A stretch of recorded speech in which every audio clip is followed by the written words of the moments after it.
Hi guys. Okay. Hi. Hi. Welcome, welcome. Good to see you guys. Wow, I haven't seen you guys, especially Joe, for a long time, huh? I know. I have to go back to Singapore soon. When was the last time you were here?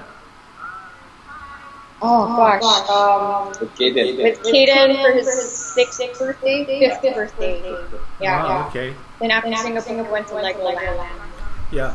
Vijay, I think you're slightly off camera because it's kind of like cropping. Yeah. Okay. All right. Yeah, that's better. I what? Yeah, that's great. So we're live here on Facebook. First session of Unplug and Play. Thank you guys for being my inaugural guest and guinea pigs. So how have you guys been? Good. Trying to get used to all the craziness that's happening now. Yeah, and yeah, what about you, Veejay? Yeah, same. I've been working a little bit, but not really in the front lines compared to some markets here. So the start has a lot of doctors working in the front office. So not in the front line, just generally working out there. Yeah. Trying to be careful, more extra careful. So what? How long has Manila been in kind of like lockdown now? Since March 16. Yeah. March 16. That's About how many months is that? That's like two months. 2 months now, right? pretty much past. Yeah. So what sort of work have you been doing, Vijay? Assignment work. I work mainly for Bloomberg. So I get assignment for stories. I was out a bit more during the start of the lockdown, so for a few days. And then after that, consequently, I'm intermittently. So it's just maybe once a week, twice a week. Depends on the story. Yeah. But generally non-frontline stuff. So I haven't been to like medical institution or like a testing center because they're very careful with that. Yeah. I think a lot of the agencies now are very careful sending their either correspondents or stringers or staffers covering the frontline. Okay. Vijay, do you want to move a bit closer to the mic just in case? Yeah. Yeah. Sorry. Yeah. So it's not the work you've been doing is not related to the current situation, the crisis, the COVID crisis. It's still ongoing projects that you're doing, is it? I haven't done anything that personal related to the COVID crisis yet. Yeah. It's more assignment basically. Okay. And the assignment work is still like covering topics that are ongoing, or are they specific to the current climate in Philippines? Yeah, very related.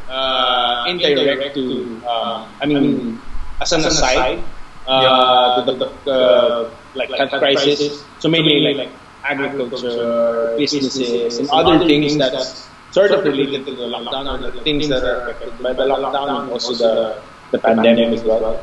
Okay. What about you, Joe? How's the current crisis affected your work? Well, it has affected it a lot because the agency that I work for right now, it's called Red Scope. They're an activations agency, which means that a lot of the projects that we handle require face-to-face meetings or gatherings and stuff. So, but what's great about the team is they're really agile and coming up with new solutions to be able to go around that. So, thankfully, we have an exclusive partnership with DOH and DepEd as well as other LGUs. And DOH is the Department of Health, and DepEd is the Department of Education. So we work very closely with them on coming up with our campaigns. So we try to find grants that will help us push for information dissemination about health, nutrition, sanitation, especially right now, sanitation and hygiene. So yes, it's affected especially our school programs because there's no school happening right now. But we have like new programs that we're already coming up with for as soon as schools start again. Yeah. And we also do office, hospital, and community types of programs. So it's been interesting. It's been a really big challenge, but luckily the team is equipped to be able to handle what's happening and all the changes. So the work from home thing is kind of working out for you? Yes, thankfully. Thanks to fairly good internet. I think that's key here right now. Otherwise, everyone has their mobile phones and data and everything, so that's been helping a lot in communicating and meetings and everything. Okay, great. So maybe let's start by talking about some of the material you sent over. Shall we start with Veejay? You sent me a few images and PDF. Do you want to talk about that? I've got here Luzminda. Are you able to see what I'm showing? Um, I've got the panoramas that you sent over. the diptychs, you mean? Yeah. Oh, now I can see it. Yeah. I can see it from the. Well, the stuff that I sent over is part of my recent ongoing body of work on Filipino religiosity and spirituality. It's been an ongoing body of work for about 9 or 10 years already. Yeah. I've been teaching it ever since, almost alongside with sickness and my Tanchanco project. Yeah. It's mainly about actually more Filipino culture and basically mortality, living in the Philippines and living with different sort of scenarios and what Filipinos cling on to at certain points of their lives. Yeah. And with the current situation, right, does that give a new perspective to the work at the moment? Like, are you, is that crisis, the infection and all that playing into the, because I know you in the project, right, a lot of it is about faith healing, right? So what are your thoughts with the current situation and your project? Very much. So I think I haven't figured out how to say include that part or include what's happening today. I don't know if it's going to be part of this project or in another project, but definitely what is happening now is one of the key messages of Barrio Sagrado, which is looking at intangible practices or beliefs we cling on to. Like, for example, here in our area, we live in lower middle class neighborhood, and a lot of the people living on, say, like project style community are in the lockdown, and some of them don't really have anything to do the whole day. And I would see glimpses of them every time I would go to the market, or I would just head out for example, to go to work. And those are the things, like living like mortality in this state, in the state of, say, a pandemic, or not even like more like how people relate to, say, different beliefs. It's more of like a belief system. It doesn't have to be Roman Catholic. It doesn't have to be Buddhism alone. It's a mix of everything. And that's how I see this project coming along. Okay. I've got this picture up, right? You've got a newspaper clipping from the Times Journal, Psychic Surgeons Strike It Rich. Do you want to talk about that spread a bit? That part of Barrio Sagrado actually is one of the core sort of details how this project progressed. This clipping came from an investigative report by my late grandfather on psychic healers up in the north.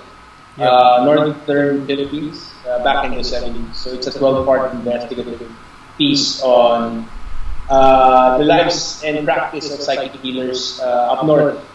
I've had a few clippings of this growing up, and I remember my dad, before he got sick, mentioning that maybe I should look into it, like if it's somewhat related to the things that I've been photographing. And later on, this sort of gave good shape to what Barrio Sagrado is today. Okay. So I'm just gonna keep scrolling through the PDF. So how long have you been doing this project, and what do you foresee the outcome? Well, like my other project, I never perceived it to finish right away or something like that. I never had an end goal for it. But now, last year, I intended for it to be my next book, supposedly, to coincide with the 500-year anniversary of the arrival of the Spaniards in Asia, and specifically in the Philippines. But then the pandemic happened, so it was featured in 2 exhibitions. One in the Ateneo Art Gallery Arete group exhibition, a photography exhibition, like a survey of different Filipino photographers here in Manila. I mean, in the exhibitions in Manila, in Quezon City. And then it was also featured in the art fair, bits and pieces of it. Together with a mock. So I did a mock on like a newspaper style of like a design to sort of coincide with the newspaper clippings that I was able to get. Okay, I think I've got a video of that, so I might play that while you talk about it. Oops.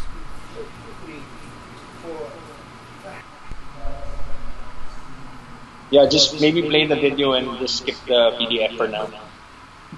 Yeah.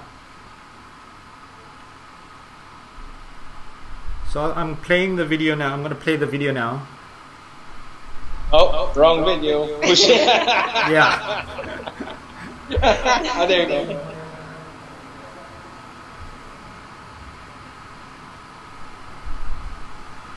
Oh, that's the...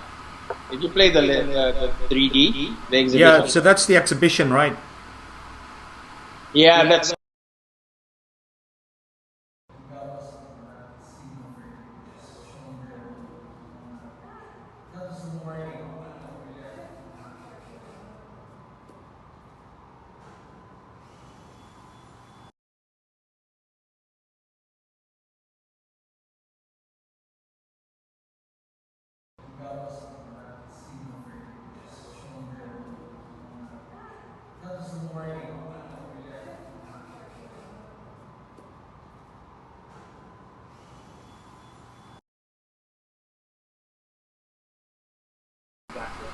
mostly talking to each other.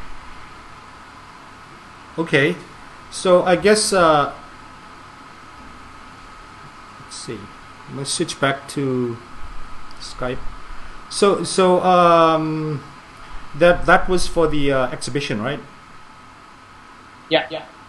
Okay, I'm gonna play now a clip of the mock-up that you sent over. Let's see.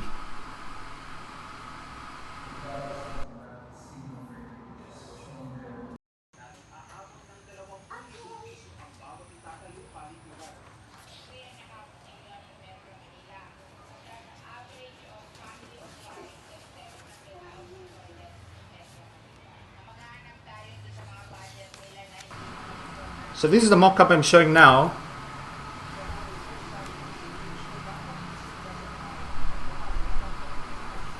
Yeah. So the idea of that was, so I was able to secure the 12-part investigative piece written by my late grandfather, and I included an edit, a selection of that work into this mock-up. Okay. So it was supposed to be like a tabloid size, like that you flip through, that kind of the feel also. The paper was the paper that was used was like a newsprint. So you have the almost the same feel of like holding a newspaper. Yeah. So was this made for the exhibition as well? Yes, originally for the Ateneo Art Gallery exhibition, but also at the same time, I was experimenting on how this project might come out, like in the book format, and it was perfect timing that the owner of Luz Vivinga, Katia Guerrero, had this printer and like all the equipment that was needed, and I was able to experiment on this format. Yeah. Oh, you know Katia? You were in. Yeah. I know Katia. Yeah.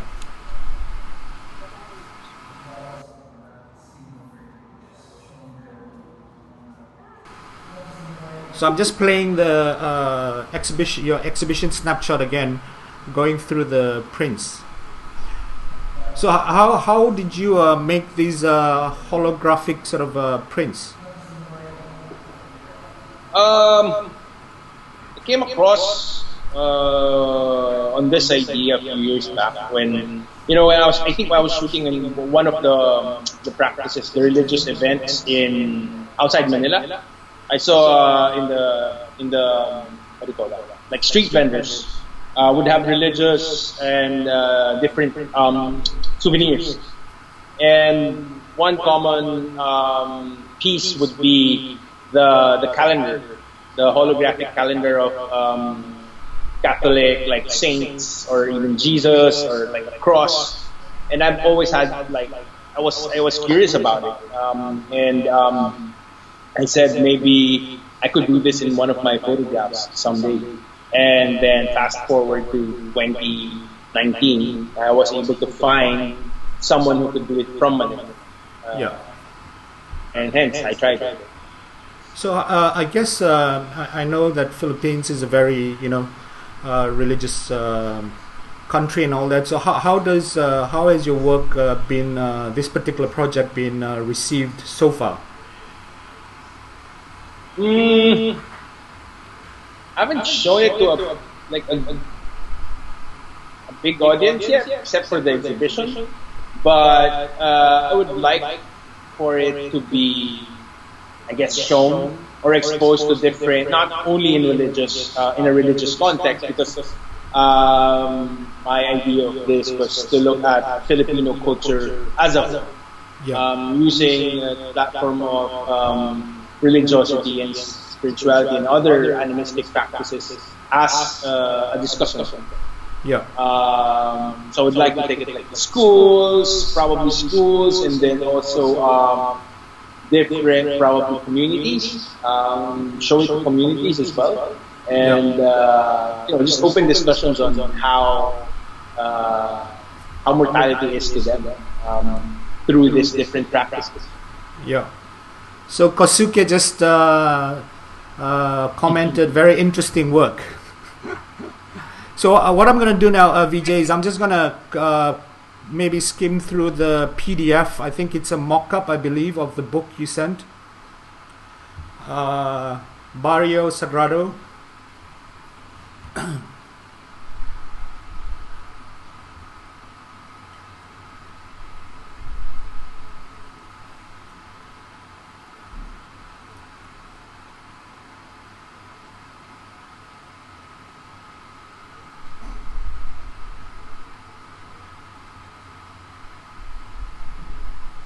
Can you see that I've got the mock-up up?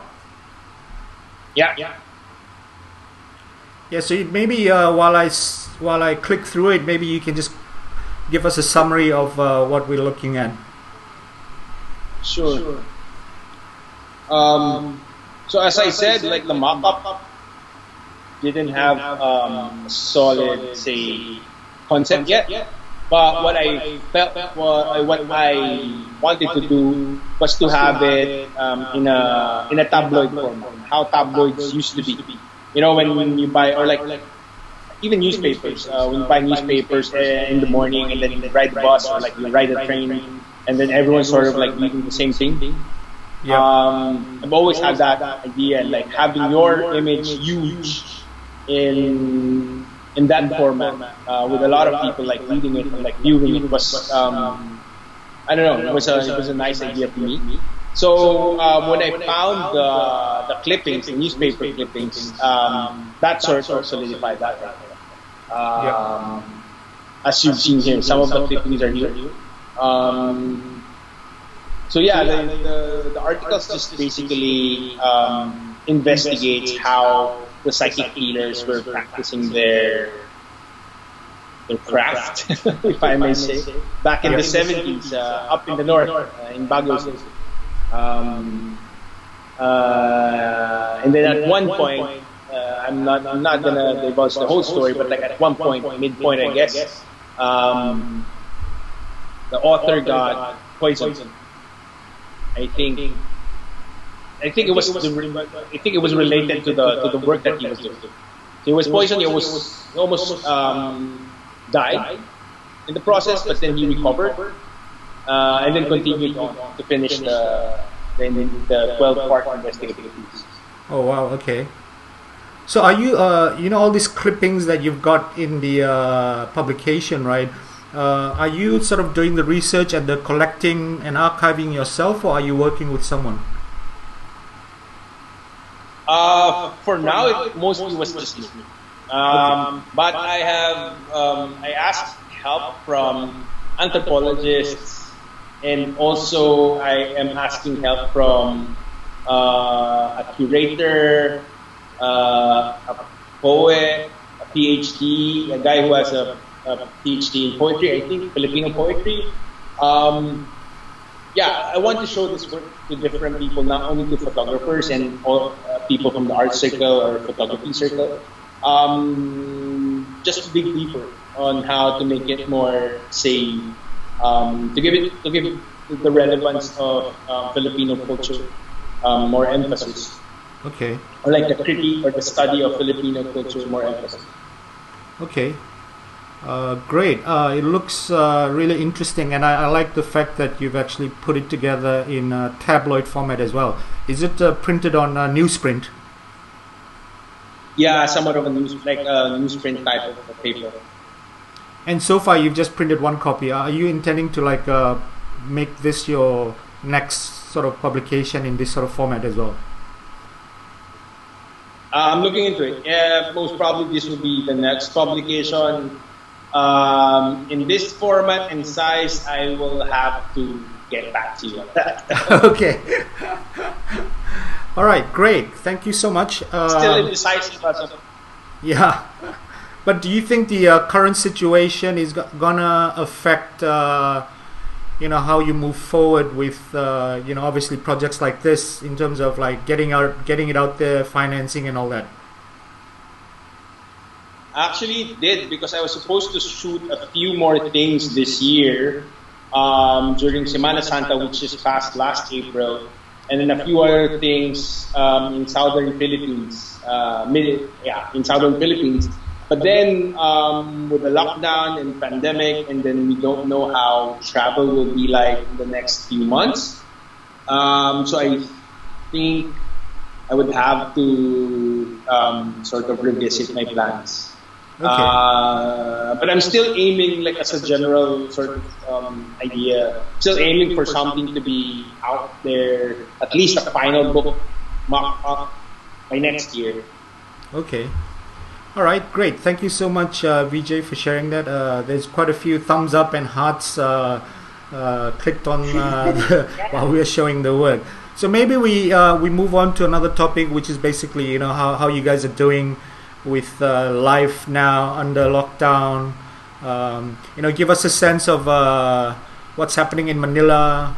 So whilst we do that, maybe I'll just bring up some of the pictures that you have been showing, especially the stuff that Joe has showed as well. So Joe, over to you, man. How has life been? Well, as everyone is going to say, it's been challenging. Although I would like to be, grateful that last year kind of trained me already for this year. because last year with my previous company, we were also generally working from home already, since we didn't have like a physical office anyway. So I'm kind of used to this whole setup. It's just the minor changes and adjustments you have to do with a different company and a different setup is where the challenge is at. But it's been easy because I love the people that I work with. They're very easy to work together with. Yeah. But I think the biggest challenge would really be the homeschooling part. Yeah, I think a lot of parents might agree with me there. Yeah, the homeschooling thing. I have friends in Singapore as well, and they're all like moaning about the homeschooling thing now as well. How's it going for you, the homeschooling? It's been tough to be completely frank about it. We're trying our best, to be amazing parents, the amazing parents that we're supposed to be, and trying to follow the curriculum and the schedules of the teacher. But because this whole lockdown and ECQ thing is, there's so many new things you have to deal with at the same time, plus work, and of course you still want to have your social connections intact. So it's a different kind of balancing act. And if Caden's teachers are watching, I'm really sorry if I wasn't able to send in his last assignment. But I have a feeling that we're not the only ones. I hope you forgive us for that. But Caden's been a good boy, and yeah, he's been a trooper in this. Oh, you're welcome.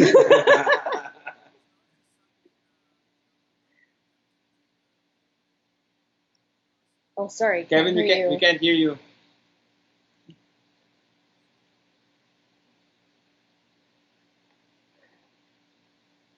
Yeah, audio went out.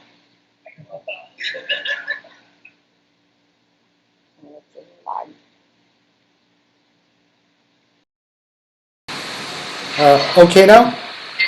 There you go. Yeah. Yeah. Okay. Sorry, I think my mic went off. So how's your son been doing? Coping with the new sort of studying from home and interacting with a computer basically instead of a real sort of teacher in front of him. He's still awake, so he's kind of answering in the background. But it's been good actually. His teachers have been proactive, and even the parents themselves, even before the teachers suggested of having online classes, the parents already insisted to have weekly, almost every day actually, Zoom conferences with the kids. And in the morning during school time, so there's some kind of normalcy in their day. Yeah. And the kids love it, seeing their friends again. Yeah. It helps a lot. So has the situation in Manila sort of with the lockdown, has there been a shortage of food or groceries available in the for you guys to actually buy? Well, Veejay's the one that really goes out and does all the groceries. That's why I'm surviving. But I have gone with him on trips just to get some sun also. He pulls me out. But it seems like there's no shortage. It's more of, everyone just trying to follow the new systems and protocols in place. But what I've observed is like people, like I'm proud to say that the people that I've seen, like they really follow. They're really patiently waiting in line for their turn, and they're trying their best to keep social distancing, and they have their masks on and alcohol, everything, the whole shebang. So And they're actually extra kind. Yeah, so in Singapore, right, only recently the government mandated that everyone must wear a mask now. So it's compulsory to, once you open the door and you step out, you have to have a mask, or it's $300 fine. So what's the situation in Manila, Philippines? Oh, it's a mix. If I may answer that, because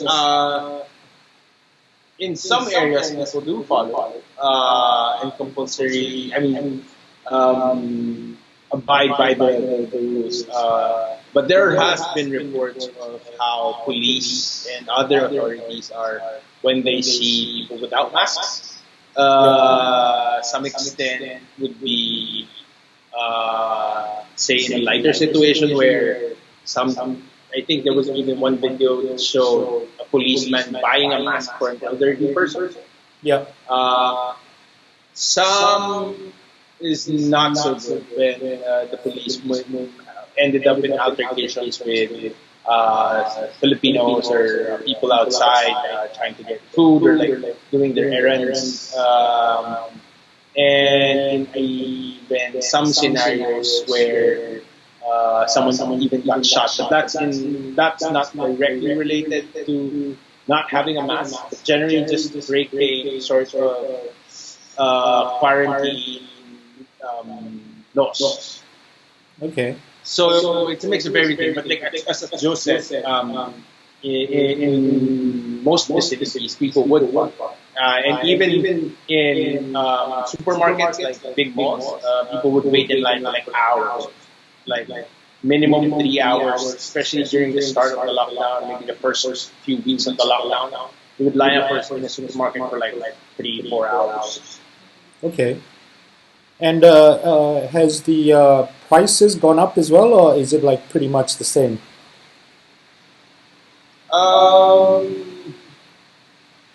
I don't know. It's because I don't go to the supermarket anymore. I usually buy in like a market, like a market. The one that I go to has a higher price.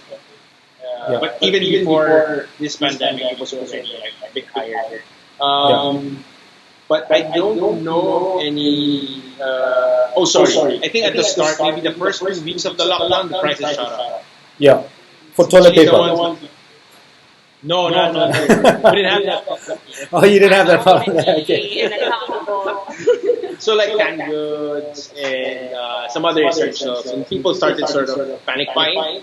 Yeah. But then it went normalized maybe on the third week, fourth week, then prices sort of stabilized, and then slowly went into a little bit normal. Yeah.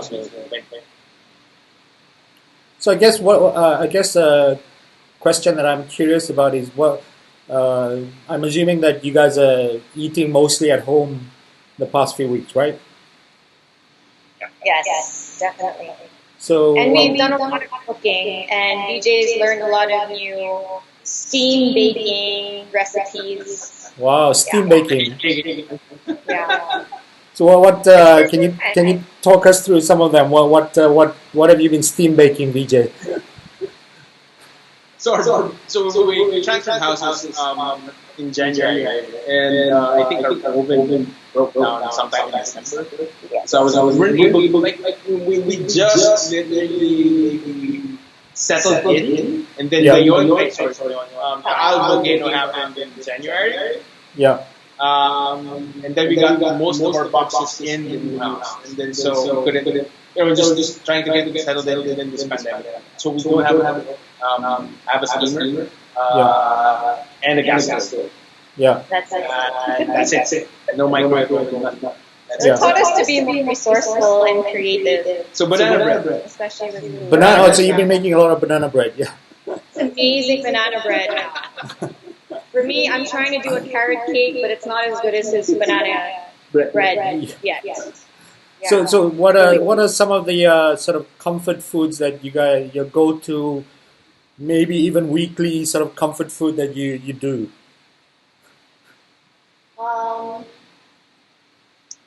We have a lot of different types. I think. Okay, so we're four in the house, right? Me, Joe, Kaden, and our Kaden's babysitter. Yeah. So I eat mostly sort of plant-based stuff. Plant-based, wow. Yeah.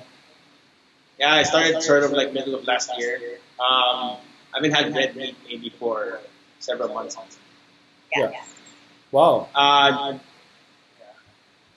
don't have as much discipline as he does. So she started on it. Actually, she started I tried, yeah. She started on it. And Did then, it for a while, and then I had to change it up. I wasn't happy. so the diet at home, the dishes at home is comprised mainly of like vegetables and things that they should eat. I mean, they eat. So like pork, anything like sort of stir fried, mostly Asian. Yeah. But we also don't eat beef anymore. So it's really just fish, chicken, and sometimes pork. Yeah. That's it. Is this a conscious sort of a decision not to for Veejay to go plant-based and for you to stop eating beef? Yeah? Well, for me, yeah. Yes, for health conscious, yes. Okay. And then further pushed by, what's that show on Netflix? I didn't want to tell them, but yeah. I think a lot of other people also were encouraged. That documentary in Netflix, sort of. Yeah. What is it called again? Of course, I forgot the title. Yeah. Everybody else loves it. Yeah. Okay. But yeah, there. And the whole beef thing also for me is not just a nutrition thing, but also eco-friendly movement as well, in a small way. Yeah. Okay. And how have your parents and all that, your elderly sort of family members, how have they been coping?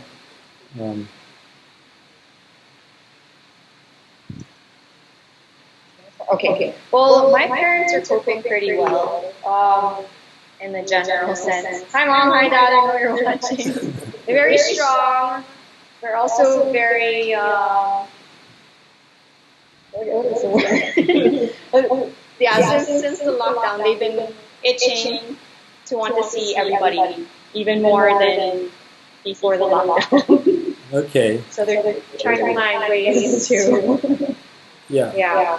Also, my brother and his family, who's really based in the States, they came back actually for their son's first birthday. That was a month ago.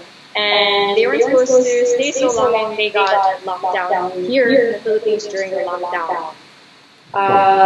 Luckily, though, he was able to find a repatriation flight, but he's leaving tomorrow. Sadly. Yeah. Well, one of the because I've been reading the news as well. So one of the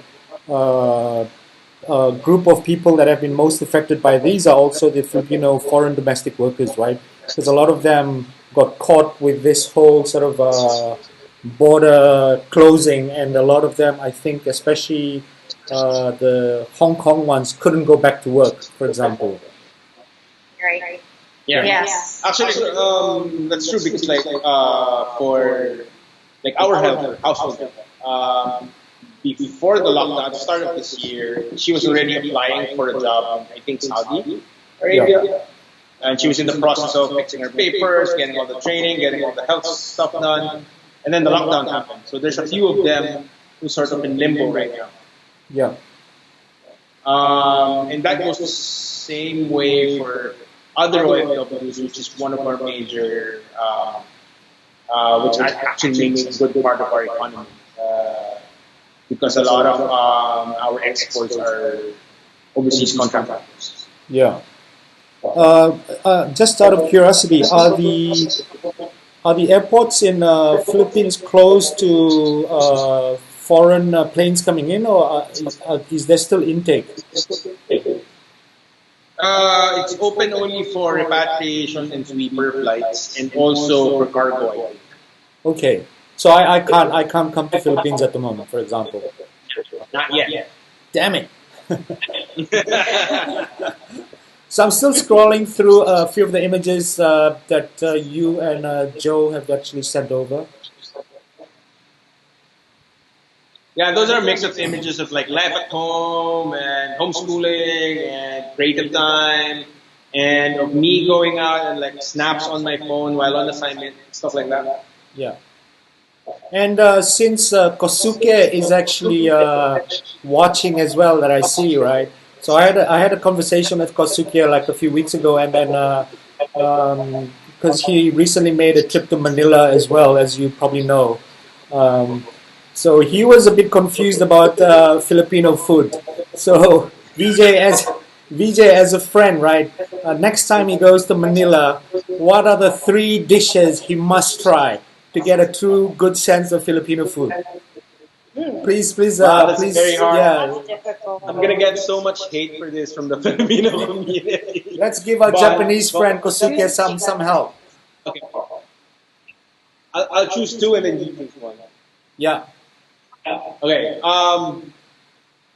As a general, like of course, adobo should be served, but then adobo has a million varieties, man. It's like my mom's adobo, her mom's adobo, your friend's adobo. But at the same time, it's there's a staple way of cooking without sugar. Oh, I'm gonna get so much hate for that too. No. But my mom's adobo is the best. See? There you So go. Yeah, we're Kosuke almost said he Filipinos kept are eating gonna say Jollibee. That's one.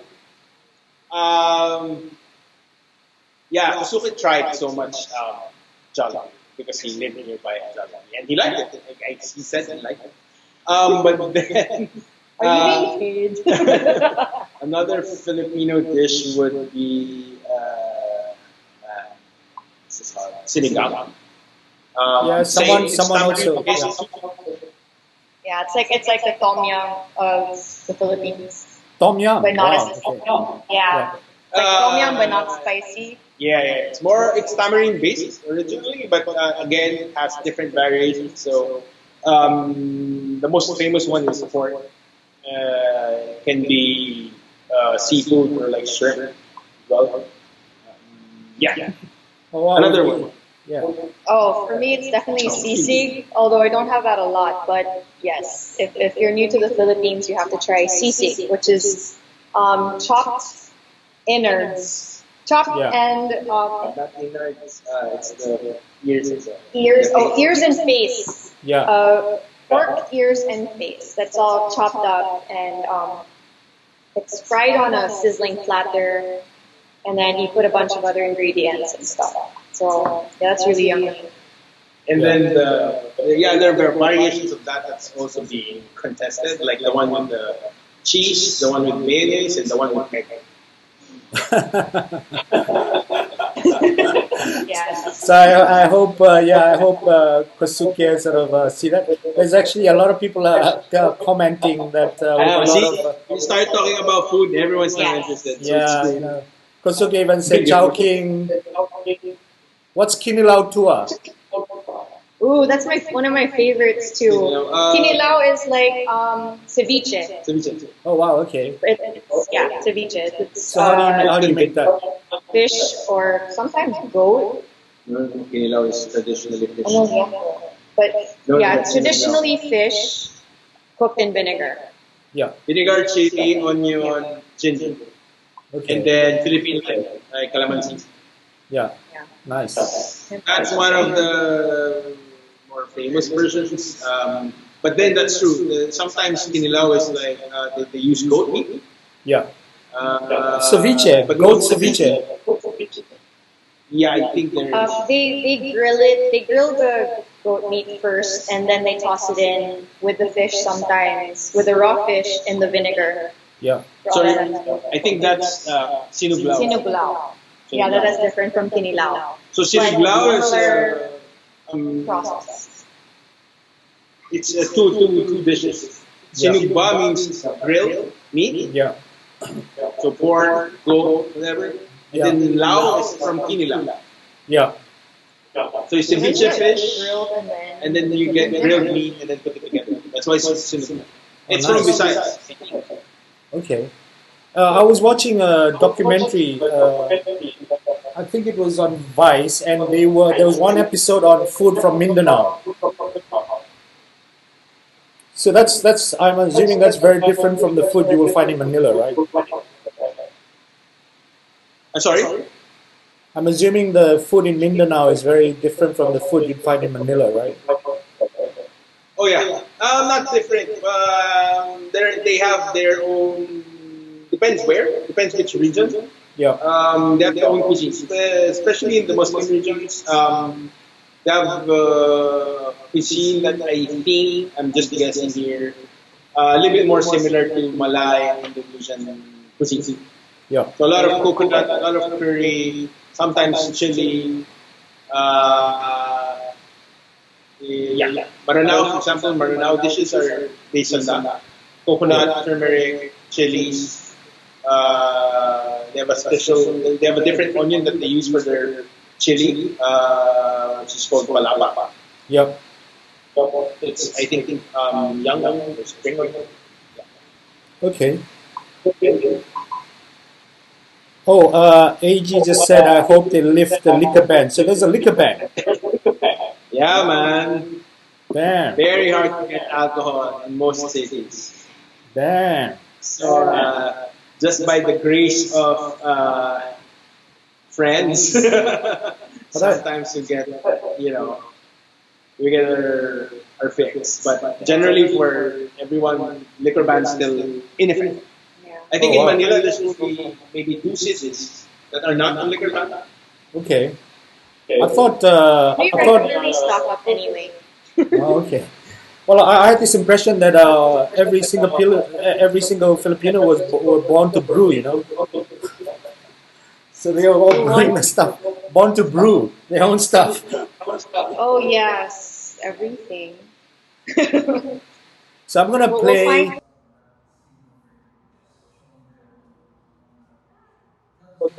The Joe sent over, right? Just to take it down the casual route. So I'm playing it now.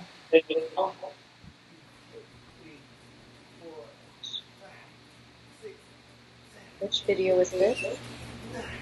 Okay, I'm gonna wait till it catches up. Okay, in one hand. So the first video is Veejay doing push-ups with the sun.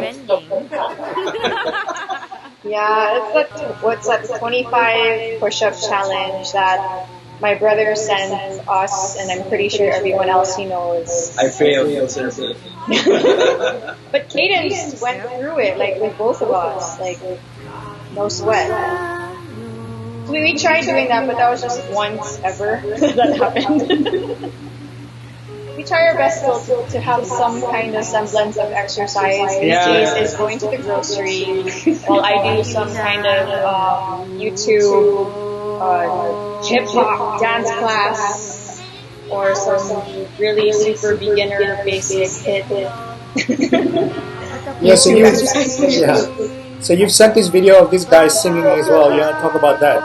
Oh yeah. Oh, that was one of the highlights also for me, especially because I love Gary V. Gary V is one of the really famous Filipino artists. Amazing talent, voice, acting, dancing, and he's been doing that for decades actually. And he actually just looks our age.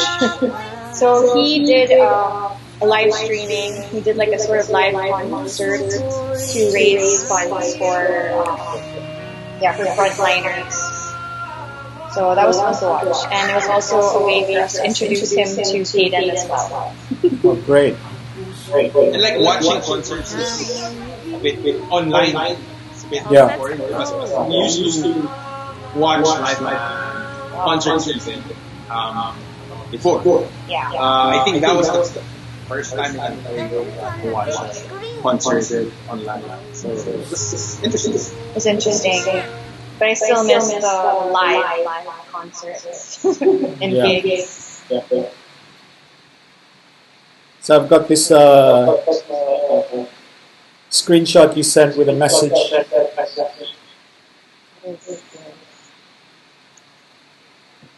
What are we gonna do for Papa's?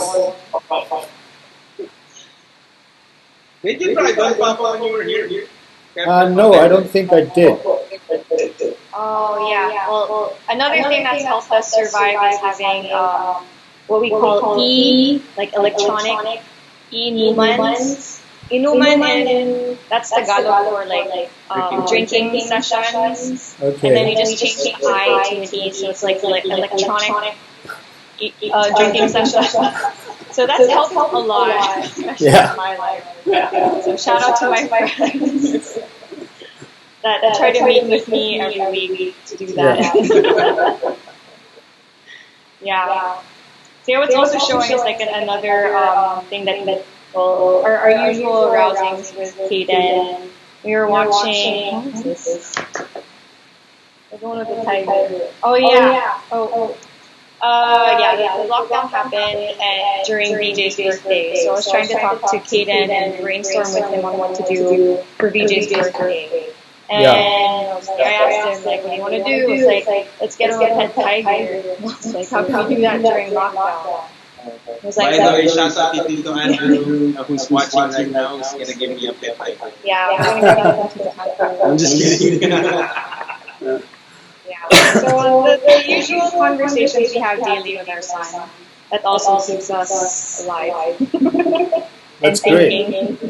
Yeah, well, from the pictures, it looks like your son is going through a bit of an adventure at home and finding things to do. So we had to do a little bit of an adjustment because the house we used to live, which is actually just on the other side, right beside the compound, had a bigger space. I think as you've seen in the photos before. I hosted the friends there. So Rob went there and ate adobo. He cooked adobo for Rob. Yeah. That's why I wanted to invite Pasuke, but when he was here, we were in the process of moving. So the adjustment was of the space. Yeah. So we didn't have much. Well, the space now is a bit smaller. It's not as say spacious as the last park that we had. It's more cozy. Yeah. Intimate. Well, that's been great, guys. I think we've hit 1 hour already. Time flew by very fast. Awesome. So, any parting words for our friends that are watching, and or perhaps your fellow Filipinos in lockdown in Manila? Oh gosh. Well, for friends and family, thank you so much for those that came out to watch this and for putting up with us tonight. Thanks for spending your Friday night with us. For my fellow Filipinos, everyone else that is outside of our circles watching, I'd like to say, like, from my vantage point, what I've been saying in general is like I'm pretty amazed at how we've been handling things here. It's like I know that the curve is not flattening that fast yet, but I'm really proud of everyone that's really trying to work together and really showing respect to one another, social distancing, and really trying to abide by the systems and the protocols.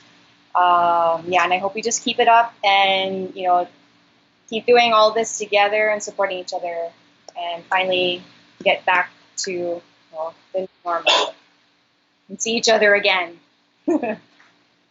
For me, like for colleagues primarily, who's out there, try to be extra careful and thank you to everyone, like not only to journalists, but also to all frontliners, especially the healthcare workers who's really, we are indebted to your service. And to fellow Filipinos to always be on the lookout for any discrepancies that's happening around because it's easy now. I was talking to some friends and colleagues in Asia, at least in this last few days, and I think there's some similarities on how things are happening, like how injustices sort of prevail because people cannot really go out and sort of like protest or like be more vigilant physically. So I guess people should just be on the lookout continuously and be always adept on like what's happening around. I think now more than ever we need to be more informed and about what's happening around us. But also, I think a few good things that's happened with this. Because of this, I think at least lockdown, or not for everyone, but for some families, it's that it gave us more time to spend time with each other. It gave us more say, it confined us in the space, so to discover new things. But at the same time, it's not fair to everyone. There are other people who are not as fortunate. So I think after this, as Joe said, when we go back to the new normal, there are other things that needs to be looked out for. Mental health, things that happened during the lockdown, health issues and whatnot. And yeah, thanks Kevin for actually doing this. We need more platforms. Yeah. Photography, food. Yeah. Actually, just food. Leave out the photography. Forget the photography. Kosuke said Jollibee and Chowking. Yeah. Definitely. You notice more insights came in when you talked about food. So, Yeah, exactly. Everyone started talking. Yeah. Well, thanks, guys, for being my first guests for this sort of unplugged session. It's been great. Guinea pigs, but I think it went well. So take care, guys, and yeah, great. I think this is being recorded. I think the replay will go on FB later. So take care, you guys. I hope all things clear up, and then we get a chance to meet up in person in the not too distant future. Cheers, cheers, guys. Thanks, Kevin. Thanks. Bye. Take care. And thank you, everyone, for joining us. Bye.